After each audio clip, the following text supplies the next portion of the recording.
Hi, boys and girls. I'm going to read to you a cool story. Ha ha ha. The Cool Bean. Okay? So it's Cool Bean. This is also from the author who wrote The Good Egg, and I can't remember the other one, but this is the same author. Watch out. Here come the cool beans. The cool beans.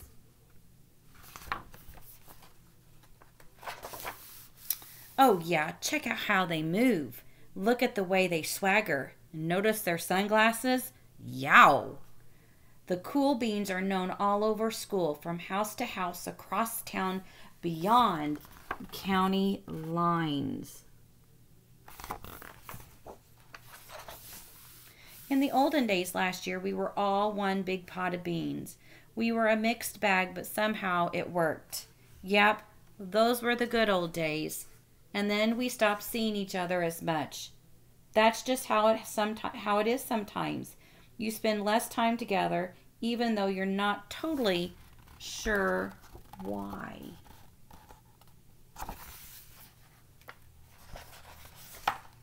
I watched as the beans I knew so well, the beans from my own pod, became the cool beans.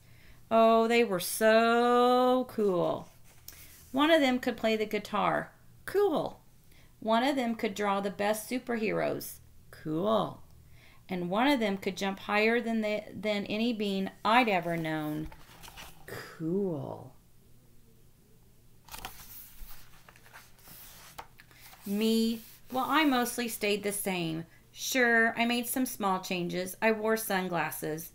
Too big. I slicked my hair back. Too slick. I stuttered around. I swaggered. Oof.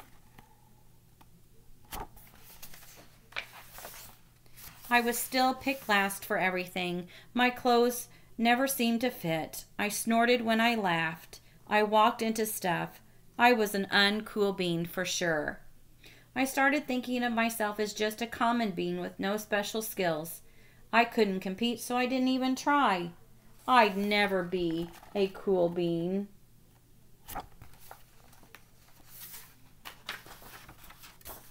It seemed like there were two types of beans in the world. There were the cool beans and the beans like me. The days all blended together. I lived my life and things were just okay. I took tests and ate lunches and mostly kept to myself.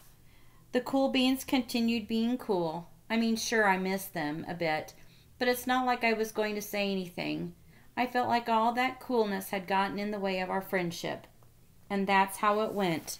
Until one day. I was in the cafeteria. I dropped my lunch on my loafers. Oh no, not again. But then something sort of miraculously happened. Out of nowhere, one of the cool beans helped me clean it up. He didn't even say anything. He just gave me a nod. That was it. Later, I was out on the playground. I tripped and scraped my knee and maybe cried a little bit, and everybody saw it. Another one of the cool beans came to my side, and without a word, he dusted me off.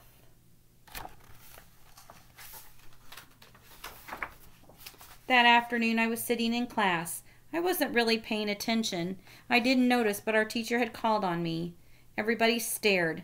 I sat there in silence. Nobody said anything. And then, everybody just laughed. At me.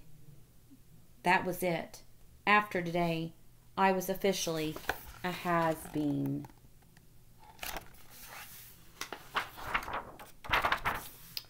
But then one of the cool beans stood up and came over to me. Everybody watched. She leaned in close and whispered, "Hey, the teacher asked you to read from page 32. Then she gave me a quick wink and went back to her seat. It was a small gesture, sure, but it was also everything. I walked home with a goofy smile on my face. I smiled all the way through dinner. That day made all the difference. It was a day that could have been really bad, if not for the kindness of a few cool beans. It gave me a shred of confidence. That shred of confidence has continued to grow. Somebody had my back, or a few somebodies. After that, I started hanging out with the cool beans again. How have you been? Get it?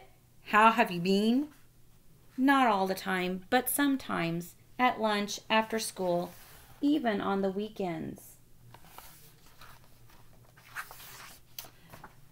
Throughout all of this, I realized that it's not about how you look or any of that other silly stuff. It's about a wink or a nod or a smile at just the right moment. It's about dusting somebody off, helping them up again, and pointing them in the right direction. You need a hand? Yes, please. Now that's cool. And that is the cool bean. A very great story, a very great lesson for you.